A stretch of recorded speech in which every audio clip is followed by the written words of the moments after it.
I'm glad you're here today. My name is Tim Stevenson, in case you and I haven't yet met, and I am the Executive Director of the Legacy Foundation here at Shell Point. We have these seminars from time to time, sometimes once a month, sometimes twice a month, in order to bring you topics that I think will be of great interest to you. And today is one of those. Have you ever wanted to say something endearing, something lasting to those whom you love? Well, I think most of us do, and we're going to talk about that today. When the Shepherd Law Firm comes, we typically try and tape these, and so it'll take a month or so to edit this. If you would like a copy of this when it comes out, please note it on your evaluation sheet, and we will get that to you. That way you don't have to remember to contact us in a month or so. I want to make sure that I get that out of the way right away as we're beginning today. We are glad you are here. I want to welcome the Shepherd Law Firm, and they've got a number of their staff members with them. Say hi and greet them throughout the morning as you leave. But also I want to introduce Craig Hirsch, Mike Hill, attorneys at law. They'll be guiding us through this discussion of ethical wills and how we can say those endearing things to the people that we love without causing issues with our legal documents. Welcome them if you would.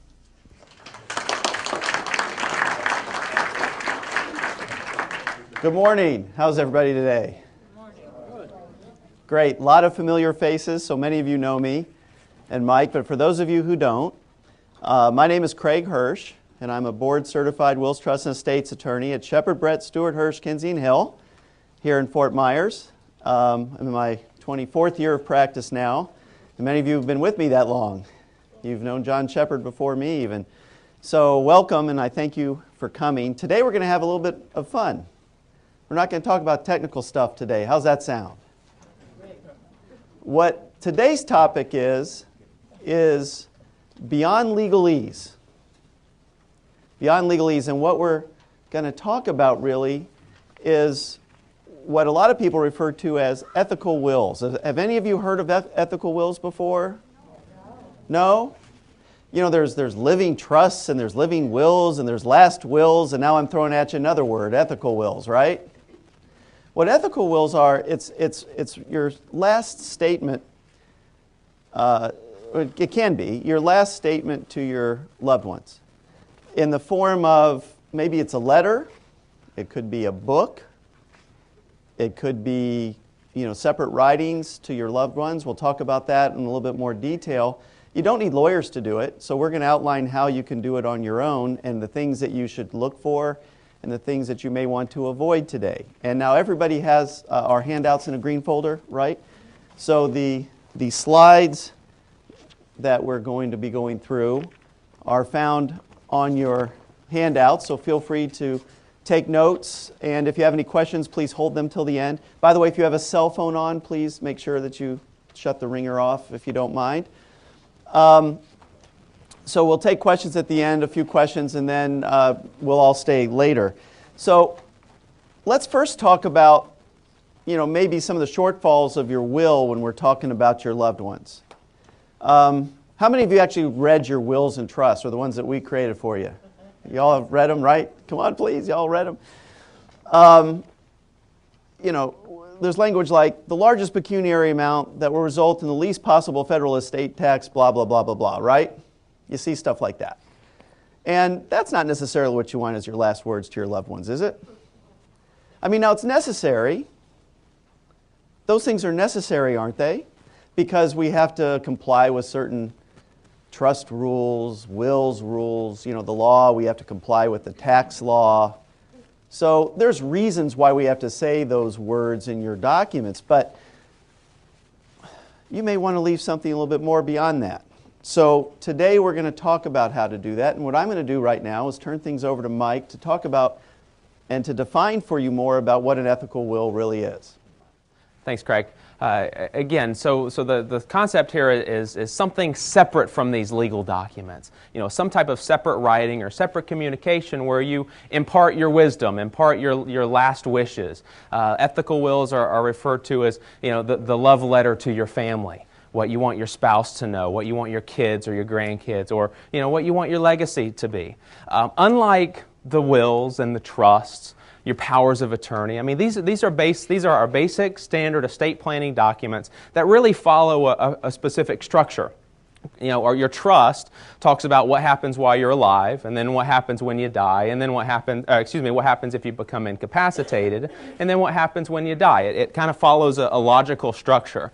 There is really no form to this. As Craig said, you don't need an attorney, and you probably wouldn't want an attorney to draft it for you because it really ought to come from you. You know, I couldn't I could help you, but I couldn't actually write out what you want to explain and what you want to leave to your family. So, yeah, and there's no specific form. It could be a letter. It could be a handwritten letter. It could be a typed out letter. It could be a video or an audio recording, even a book, a photo album book with text or with any number of things that you want your family to know ultimately after you're gone. Now there are some common themes and some items that are frequently included in this type of letter, in this ethical will. You know, a statement regarding your personal values and your personal beliefs, your spiritual values. You know, have you talked to your kids or to your family about really what makes you you, your life experiences, all of these things that make up you and what you want them to know about you or about your family? So personal and spiritual values, very, very important. Next, your hopes and blessings. Tim's going to talk kind of about the origins of ethical wills, but hopes and blessings for them. What you want them to accomplish, not just know about you, but what you want them to achieve during their lifetimes, during the grandchildren's lifetimes. Your life lessons. Like I said, things that make you you. We all have our own unique experiences, our own education, our own hardships, our own successes, our own failures. And again, telling your family, leaving them with what makes you you and your life lessons. Loving thoughts and statements, another excellent one. Again, words of affection. The legal documents don't really do it. My children are Connor, Chase, Lindsay, and Caleb. Period. That's really all it says. It usually doesn't say, I love you so much and I want all these things to accomplish for you.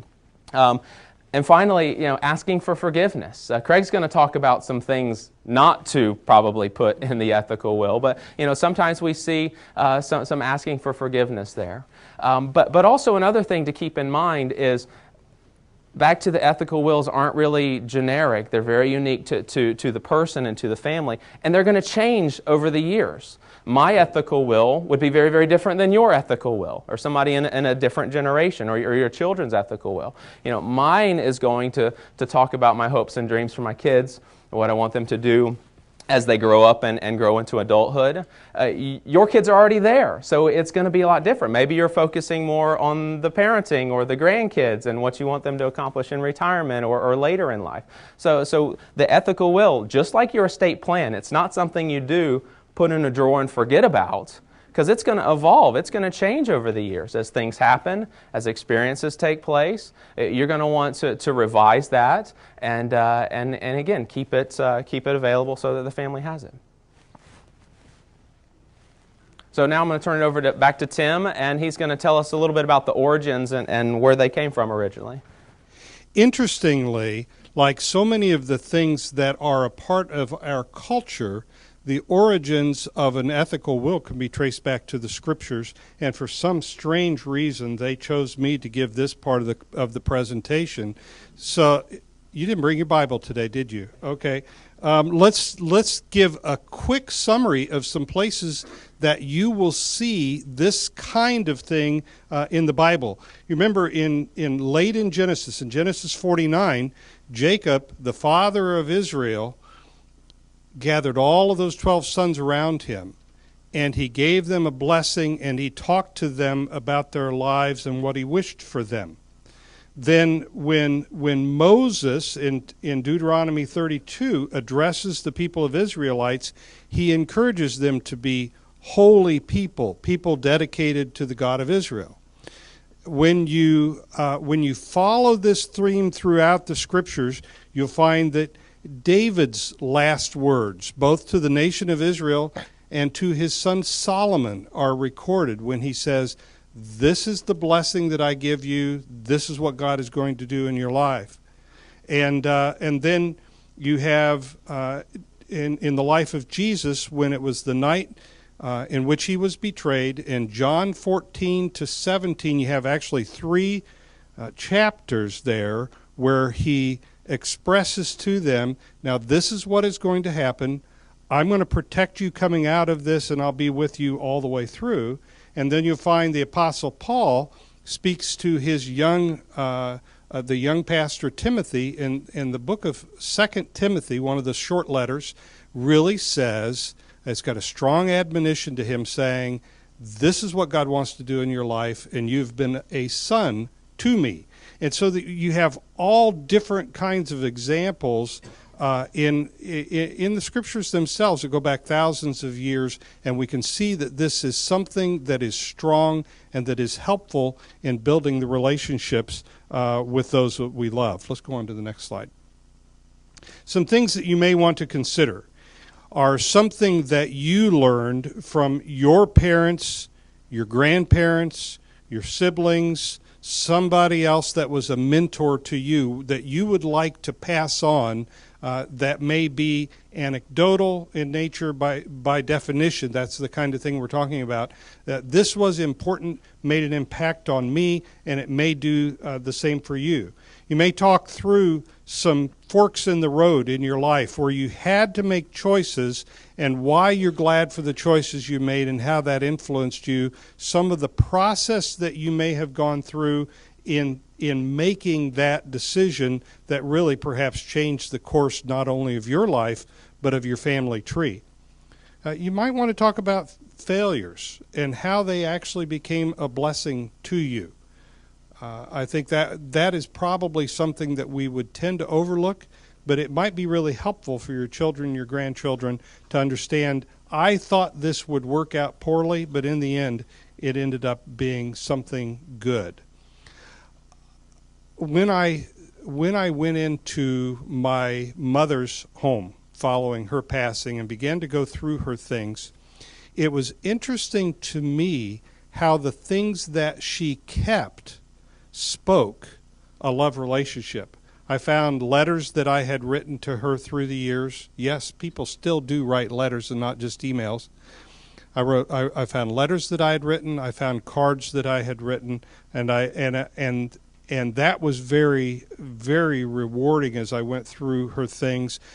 How rewarding would it be to have tucked somewhere a note of love that expresses that ongoing relationship?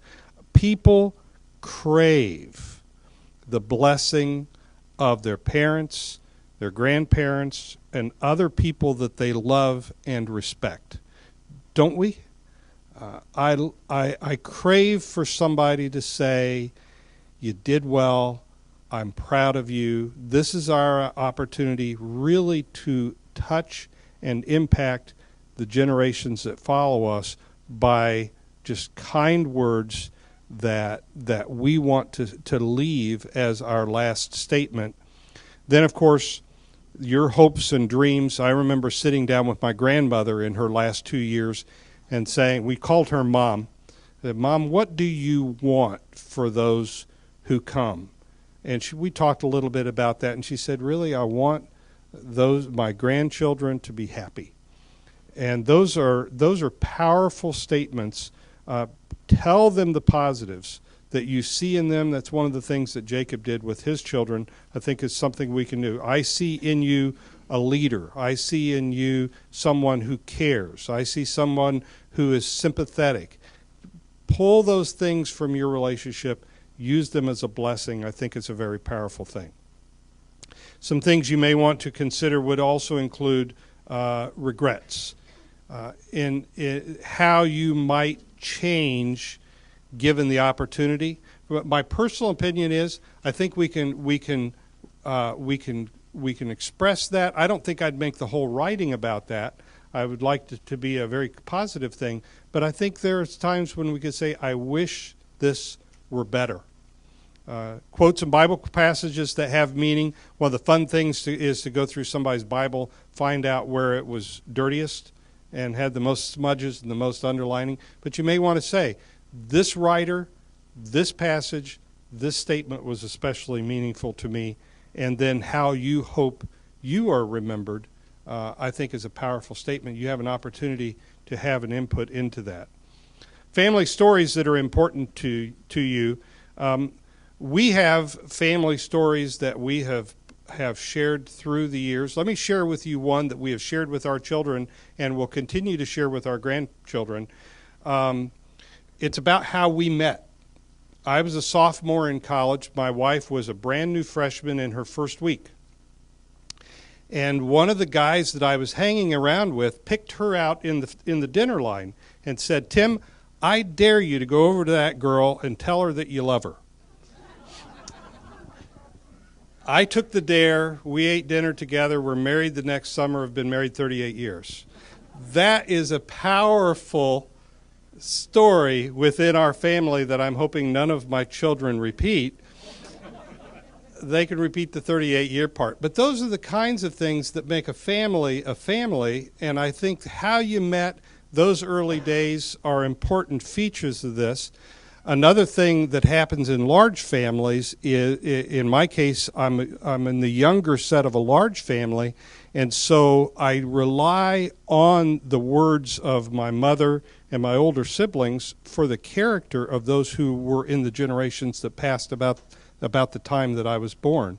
And if we can express some of those kinds of things about those earlier generations. My son wrote my grandfather when he was a little tot and said, please tell me about our family.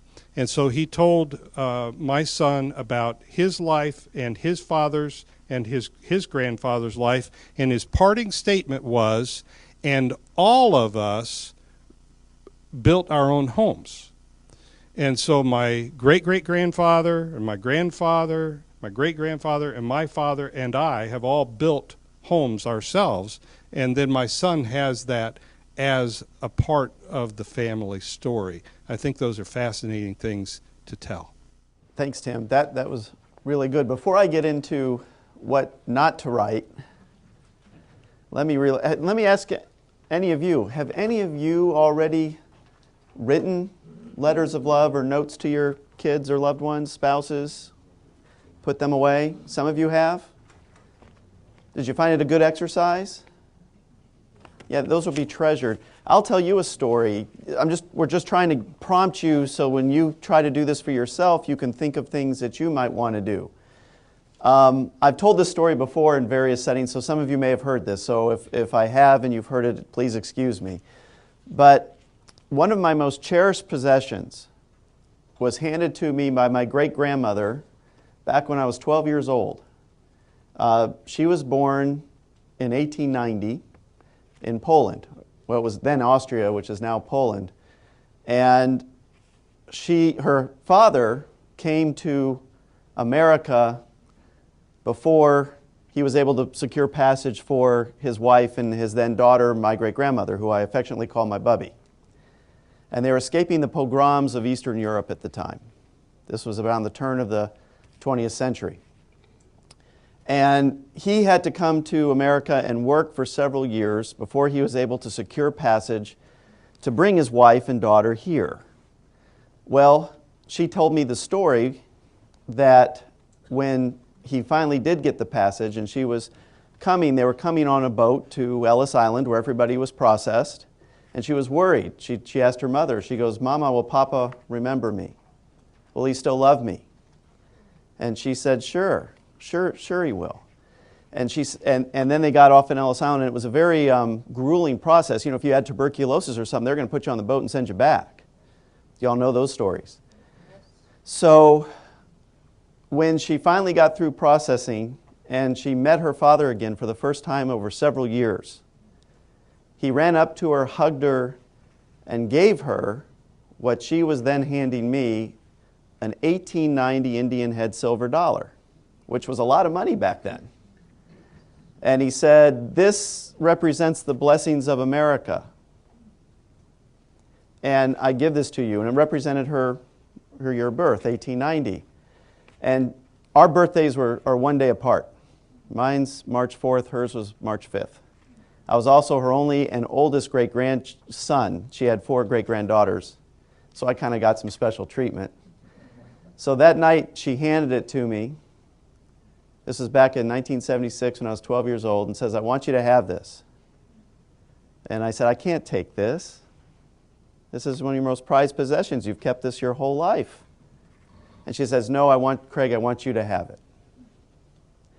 And it hangs when you walk into my house from the garage, when I come home every evening. The first thing I see when I open the door, my wife framed it with a picture of me and my great-grandmother celebrating our last birthday together before she passed. We didn't know she was going to pass that year, but so that's one of my most treasured possessions, and it's also one of our family stories.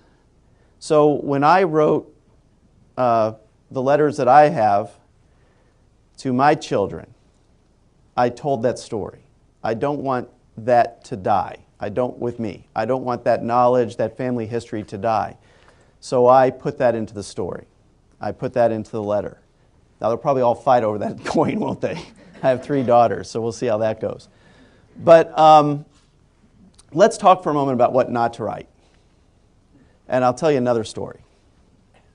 I have a dear uncle who died of congestive heart failure several years ago, and he had 4 children, my first cousins. And he left them letters. And one of the letters that he left them talked about his hopes, how they would each improve themselves. And I know it was with good intent. That my uncle was a very fine man. And he was an upstanding man. He was a hard worker. He was a good entrepreneur. But instead of accentuating the positive for each of his children, he chose to tell them where they might improve themselves. And, that can leave a lasting hurt, right? So we don't necessarily want to do that to our loved ones. So when we're talking about what not to write, we listed a few things here. The first thing that I want to talk about is try not to reiterate what you've done in your will or trust. What you're leaving to whom. I'm leaving the lake house to Mary because. Or I've written so-and-so out because. Or so-and-so is getting more than such and such because.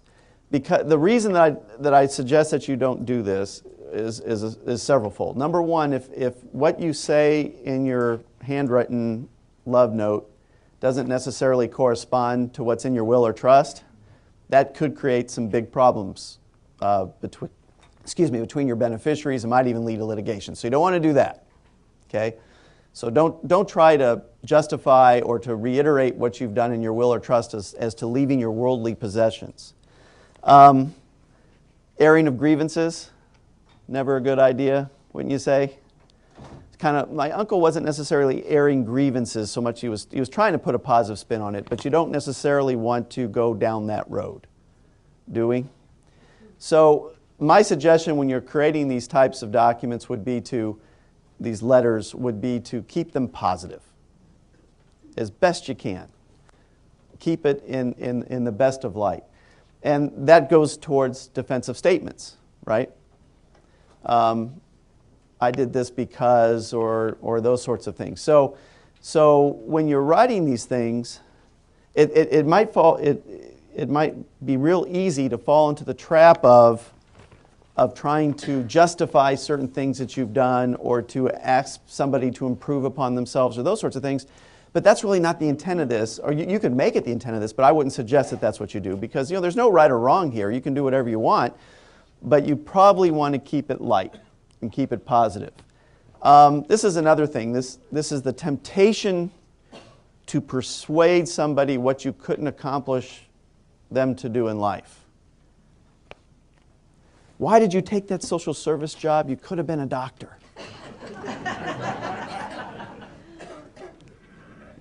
You know the old Jewish joke. When does a Jewish baby achieve life? Do you know what that is? When they become a doctor or a lawyer? You've heard that?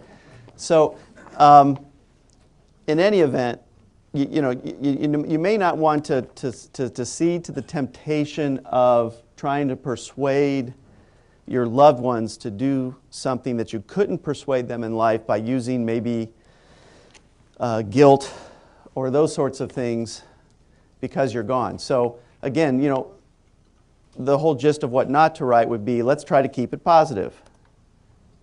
Now, what is this then that we're doing? It's really more of a what? It's a self-realization exercise, isn't it? Do you all find that hard? Do you think it's going to be hard to sit down and go through these things? What do y'all think? Yes. Yes? Why would you say yes? Because I'm struggling with the process of trying to decide to change my will or not, but this helps me a lot. Good. It helps you a lot. What she said is she's thinking about what's in her will, and she's thinking about what she wants to do, and this exercise might help her a lot in accomplishing that. Am I paraphrasing you correctly? Yes. Yeah, I mean, what we have to do when we're doing this sort of an exercise is confront our own history, don't we? Good, bad, ugly, great, all the things that we're proud of, all the things that we may not be so proud of. And our relationship with each one of those folks that we're writing the letter to might be different, right?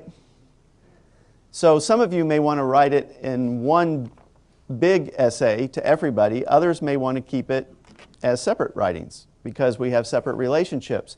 And that's entirely up to you. You can even do both. So what you're going to do is you're going to consider what really counts between you and your loved ones. I'm telling you, I've done this. I've written them. And like Mike said, his kids are, your oldest is how old now? 10, and your youngest is 3. So his kids are, between 3 and 10. Mine are between 13 and 18. A little different. And they're going to change over time, right? And they're going to achieve new things I'm going to be proud of that I'm going to want to put down in these things, so I'm going to keep changing them. By the way, I've written 2 of these already. I haven't thrown out the old ones. I think they get a kick out of seeing them progress over time. And is it important to do it now or to wait? I was almost killed. Those of you who know me real well, I'm an avid bicyclist and all that sort of thing. I was almost killed in a bicycling accident 9 years ago right here on the Summerlin bike path. So that, if I hadn't done it even at this young age, I was 40 at the time, might never have been done. So, it is important to, if you're considering doing this, to really doing it. Your gratitude is real important. Like Tim said, don't our kids crave our approval? Wouldn't you say? Or no? What do y'all think? Yeah. I mean, I'm 49 years old. I still crave my parents' approval. Look, Dad, look what I did. My wife says I do that too much. But yeah, even as adults, I think your children and loved ones crave your blessing. And that's really what the biblical passages that Tim was talking about. Almost all of those, the common theme was a parent blessing the child, isn't it? Right. Or in some case the leader blessing his disciples and minions. So it does mean something, more so than you might imagine. That's why I wanted to do this here today. Because I tend to think that a lot of folks, once they retire, think, oh, well, I'm not, my kids don't think as much of me anymore as they used to. My parents actually said that to me once or twice. You put us on the scrap heap of history. No, I don't. I might not have as much time. I have a busy law practice. I have 3 kids I'm raising, my wife, everything else. So I might not be able to spend as much time with you as we would all like. But that doesn't mean that I've relegated them to the scrap heap. So if you feel that way, don't feel that way. Your kids really do value your words. So when you're doing this, take it easy, take it slow. brainstorm maybe. Brainstorm the thoughts of what you're going to put down in a letter or a writing or something like this. Or some people do videos. Have you thought of that? Have any of you done a video? Looked in the camera and talked to it? Have any of you ever been to the Holocaust Museum, either in Washington, D.C. or in Israel? How many of you have been to one of those? There's one in Naples. No, there's one in Naples. I haven't been to that one yet. What's really fascinating when you go to the Holocaust Museum, I was at Yad Vashem in Israel, and it's, that's not all nice things they're talking about, of course, but what's so powerful there is they've, who was it, the famous director, Steven Spielberg, had something called the Shoah Project, where he sent crews around the country to interview Holocaust victims and for them to tell their stories. And if you've ever sat and watched those presentations, and they're recorded on video, in the museum there'll be screens, and one person after the next, after the next, after the next tells their story. And it's extremely powerful. First-hand accounts. Now, of course, that's about something that was tragic, but you can invoke the same power, can't you, by perhaps doing a video. It's not hard. Look what we're doing here. This isn't a professional crew. We just bought some equipment, we film it, and that way, so if anyone ever wants to see this stuff again, we have it for them. And with today's technology, with Apple computers or Windows computers, you just throw it on the computer and edit it up, and it's not that hard to do. Or, you know what, you can hire somebody. It's not that expensive to have somebody do it for you either. So remember, you're not trying to write a book that's going to be on the New York Times bestseller list here. You're not trying to direct a movie that's going to win an Oscar. You're just doing something for your loved ones. So with that, I'll turn it over to Mike to talk about some of the ways that you might consider doing this. Yeah, well, again, just to wrap it up, going along with what Craig was saying, we talked about the handwritten letter or the typed up manuscript or the videos or the audios.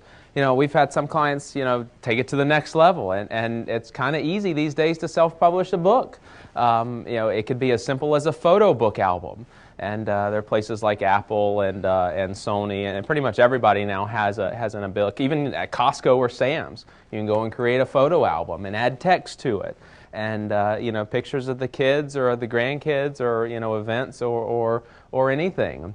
It's just really, really easy for somebody who's got the time and the inclination and the desire to sit down and memorialize these things for their family and for their loved ones, and it's kind of as simple as that.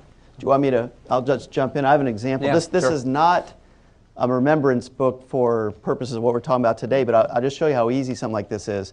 I took my parents and my kids and my in-laws on a trip to Israel a few years ago, and you all take digital pictures, right? And when you go away, you take all these pictures, but now they're digital, so they never get printed out, do they? They end up on your computers.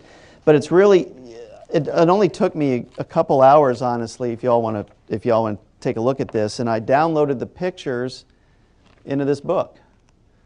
And you can lay them out any way you want. It'll show you, you want one picture on the book. Do you want a background picture on the page? Do you want 3 on the page? Do you want 5 on the page? And this whole thing maybe costs, I don't know, what was it, $40 or $50 to do. It's not expensive, and it's really easy, and the software just leads you right through it. So those of you who have digital pictures, and if you have old pictures, it's fairly easy to get somebody to scan them in for you if you don't have a scanner yourself. But these books not only allow you to create images, like just images on a page, but you can actually write text. You could do images with text. So, that's something that your family might treasure.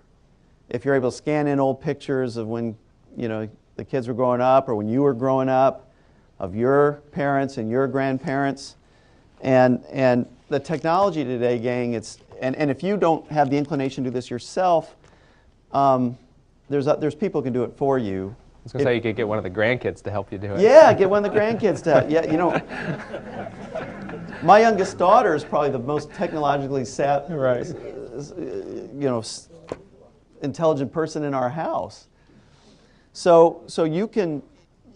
It's easy to do if you have the inclination to do it. So basically, that's what we're here to talk to you about. Hope you gained something from it. I don't know if any of y'all have any questions that you want to ask. Does anyone? We'll open up the floor for questions.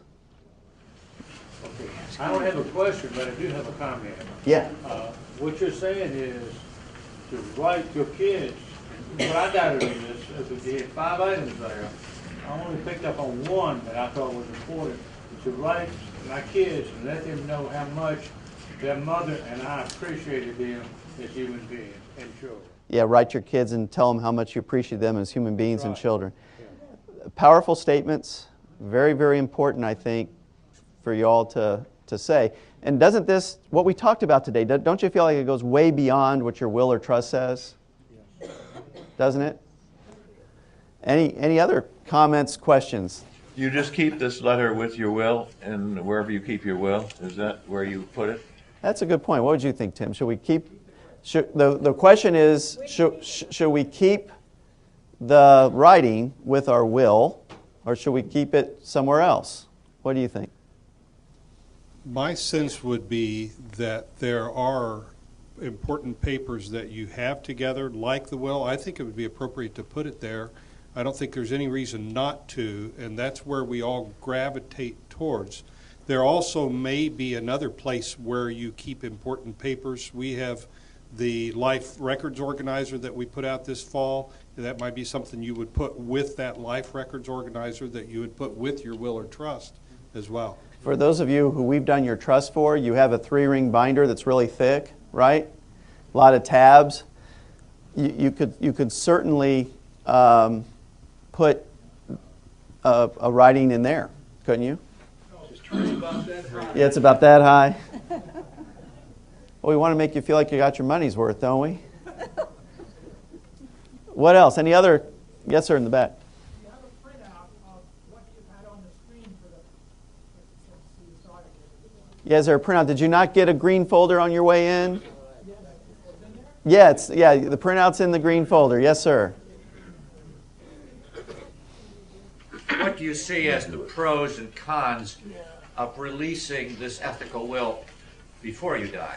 Pros and cons of releasing the ethical will before you die. You want to tackle that first, Mike? I'll let you. Well, I think it kind of goes back to, do you release the estate plan before you pass away? Personally, I probably wouldn't want to give the ethical will out before you pass away, because again, these are the types of things that are going to evolve over time and change, and you know, that's my personal thought on it. I suppose I don't see any harm in it. I would think you'd probably just have the conversation with them, though, instead over a family meeting or something, as opposed to giving them a note. That's my gut reaction. Tim, what's your thoughts? Giving it out before? I'll take the contrarian position, Yeah, okay. just for fun, okay? Let's hear. Yeah. I think there is always great value in affirming the people in our lives.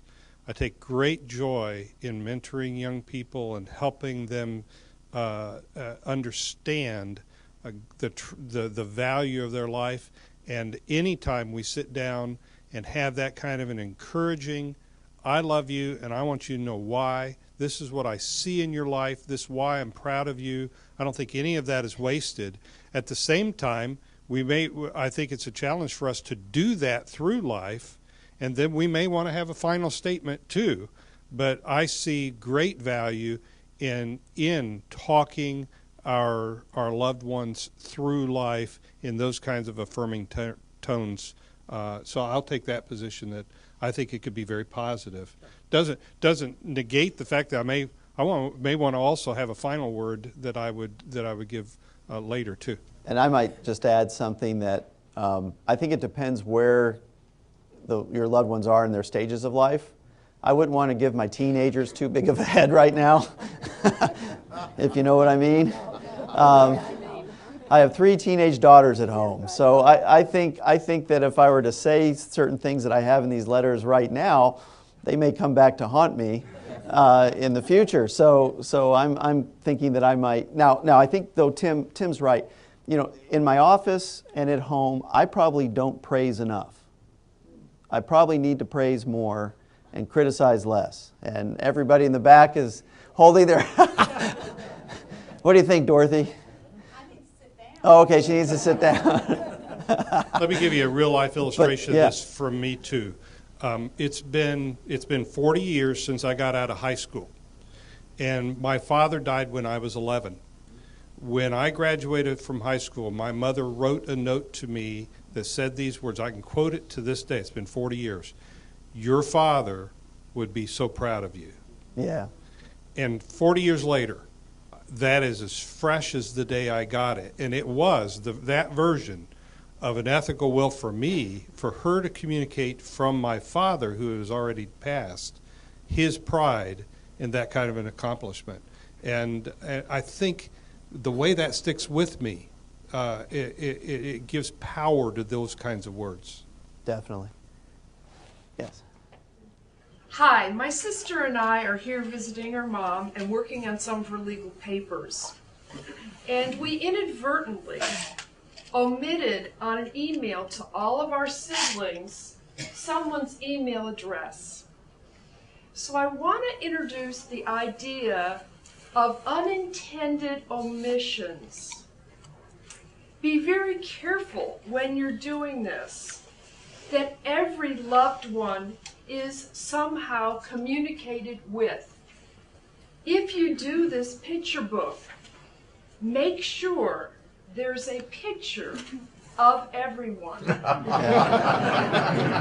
And it doesn't matter what the picture is, in so much as this person, and it may be an odd person in your family. It may be the oddest person in your family. If you can include them, that is so therapeutic, and that is so kind, and it is so powerful, and speaks to your values. Thank you. Yeah, for those of you who didn't hear, that was a very important point, to not omit anyone inadvertently and to make sure there's pictures of everyone. Now, for me, that's tough because the first kid we have like gazillions of pictures of. The second kid we got a few pictures of. And the third kid, Do they make a comment? yeah, I don't know, so I don't know what's going to happen with that one. So, wait, now I saw, yes, sir. In the pros and cons, would you address the idea of doing this individually or as a couple? Pros and cons of doing individually as a couple, a married couple you're talking about? Individually or as a couple. I mean, I think that's a personal preference, individually or as a couple, mother and father. I can see a lot of benefit to both, honestly. So maybe even do both if you have the time. Try to give a joint statement, and then come out with something that might be a little bit more personal from you. Yeah, I think the separate is pretty illustrative. When a new client comes to us, we have all of our clients fill out an organizer. And in our organizer is a series of questions that are important to the husband, and then there's a series of questions that are important to the wife. And a lot of times they're different. When they fill them out separately, they're different.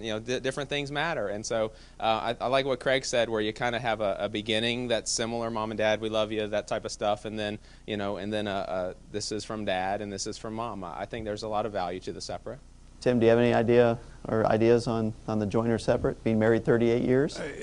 My sense is the more is better. More is better. If you can have separate or joint, the more affirmation, I think the more positively it's received. That's good. We'll take a few more. Yes, sir. I'd like to make an unrelated comment. My mother's family just celebrated their 100th anniversary for family reunions. Wow, 100th anniversary for family we reunions. still have a photograph of one taken in 1913. And one of my relatives decided that she would create a book with pictures. And she sent all these pictures out to all the people in the family. The reunion had about 100 people in attendance in Pennsylvania. And she made probably 20 or 30 books thinking that nobody would want them. It's in the second printing already. Second printing. Third printing. Wow. And one of the things is she had the names of every person in there, and sometimes it's a group picture with all the names and all that. So if you're into genealogy, and this is a big thing today, that book has become very important to the whole family. So I would urge everybody to address what you just said. A book of the, what he was talking about was a book of the history. His family's been meeting for 100 years, family reunions for 100 years. And someone put together a book, and it's so popular they've had to reprint it several times. So that was his suggestion. That's a good suggestion. Thanks. Let's take one or two more if we have them, or? Yes, sir. I think something that Tim said kind of sparked something in me. And as I've read through and listened to you talking, the one thing that really stands out to me is the motivation it should give us to do the personal thing. To me, writing letters is kind of cold. Mm-hmm. But if I really feel I want to let somebody know something, I want to either call them and they can hear my voice and I can hear their voice in response, or make a visit to them and do it honestly so that the hugs can happen. Yeah. And Well, the point is to do it during life and tell them orally and give them a hug, and I think those are very, very important things to do, certainly. Yeah, thank you. Thank you for sharing.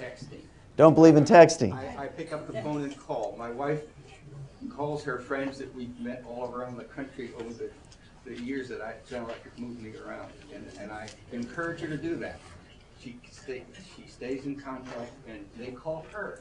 Sometimes the problem is they dump their problems on her. Okay, they call her with their but problems. She's a good listener, and she becomes their friend for life. That's great. So I'm a believer in the personal approach. Personal approach is fun. You know, I'll tell a little story about texting. So I'm driving my car. I'm driving with two of my daughters behind me in the back seat, and no one's talking. And I said, "Why are we all so quiet? Let's carry on a conversation." And they say, "We are talking, Dad." I go, "What do you mean you're talking?" They were texting each other. And you know why they were doing that? So I wouldn't hear. It's amazing. All right, so we'll one more, and then we'll break, and then we'll stay around for any questions if you have any after. Yes, ma'am. Well, this is just an idea I happen to think about. I like the idea of writing it all down for each child or group letter. But what about then taking that and reading what you wrote into a CD, and they would have Reading what you wrote in a CD, I think is a great idea. they would have both that way, one to save and one to listen to at least once. Great. I think it's a great idea. Hey, a couple quick cleanup items before you leave. Tim's office, the Legacy Foundation, gave you an evaluation form. We have one too. If you don't mind filling one out for us. For those of you who are interested, and those of you who are our maintenance clients, please fill one of those out. And we have the maintenance program video that we did from November on what happens if you should become incapacitated. Anybody here is welcome to have a copy of it on your way out. Just hand our yellow form with your name on it to one of our assistants on the way out, and they'll be happy to give you one of those. We also have, for those of you who are new to Florida, any of you new to Florida, new Florida residents? If you are, we have a Florida residency and estate planning guide with a DVD inside if you're interested in that. That tells you the pros and cons of why you should do your wills and such in Florida. What else do we have, Mike? Oh, we've been doing this so long, the videos. Tim stars in one. I'll let you. Tim stars in the perils of joint accounts, why you shouldn't put your kids and others jointly on your accounts, why trusts are so much better than that. We did that seminar, gosh, it was how many years ago now, Tim? 4? It's 4. 4 years ago. So we have all those goodies for you on your way out. And then for those of you who are interested, Mike and I are conducting a workshop that's kind of like what we're talking about today, but it's a full-day workshop. And it focuses on true wealth versus false wealth. And, because so many of us are focused on what we call the false wealth, our finances and our real estate and those sorts of things, we're creating a system to pass your true wealth on to your family. This is a full-day workshop with a hot breakfast and a hot lunch, so we're charging for it. There's information on it here. The fee that you see on the page is good for up to 2 people in your family, not just one. So that's cleanup items. What else? Anything else you can think of? I think that does it. We do value your input. We try to bring you things that will be engaging and helpful. If you would give those evaluate, just leave them on the chair, give them to one of the ladies as you go out. And then if you note there that you do want the CD or DVD when it's produced, we'll get that to you. If you note that, then when it comes in, we'll send it through the intracampus mail. Have a great day. Thank you for your time. We'll see you soon. Appreciate it.